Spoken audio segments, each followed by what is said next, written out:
first time I drove Aston Martin's £160,000 DBS, I couldn't praise it enough. On the track, it was brilliant.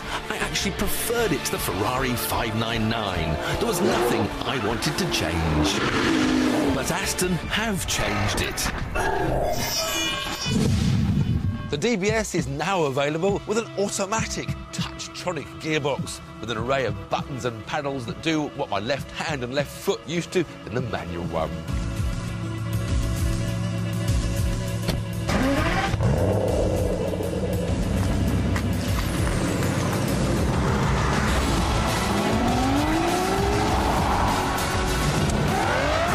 This should make the car easier to drive, but sometimes automatics with excessive power can embarrass themselves. A touch-tronic gearbox in the DBS is an old-school automatic and not a so-called robotised manual.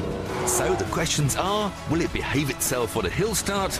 And will the changes be fast enough and smooth enough?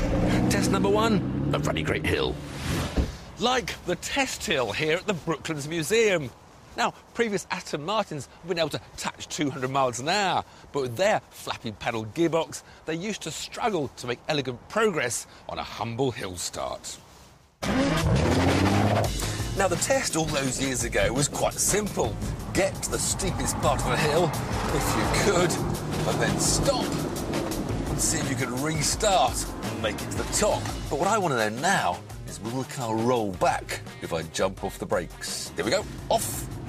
And, oh, it just creeps back slightly. And now, head for the hills. Oh, loads of traction control kicking in as that mass of power and torque is unleashed. Tick the box, it's passed the test. It may be an automatic at heart, but with its carbon composite prop shaft and limited slip differential, this DBS is far from a simple cruiser.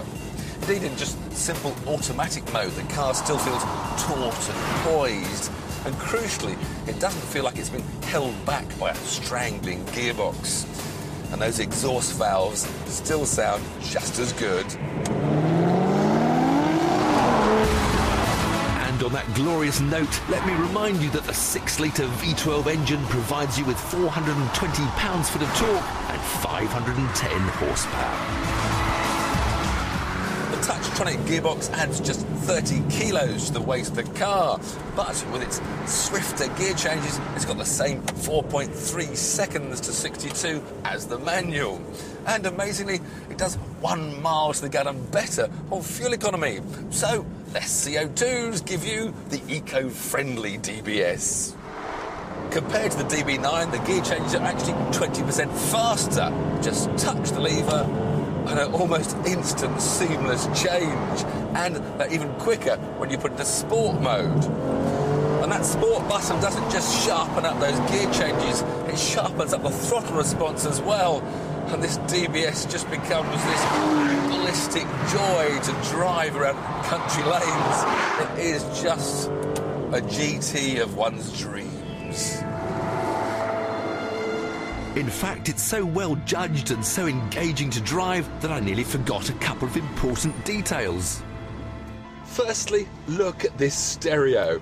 This Bang & Olufsen bit of kit used to be an extra, but now it comes as standard, and I could sit and watch those little tweeters going up and down all day long and listen to them all week.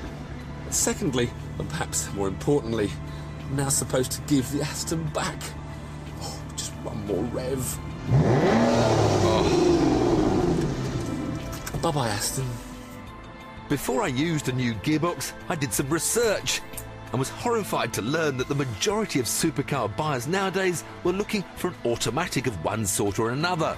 So the Touchtronic needed to be good for the good of Aston Martin.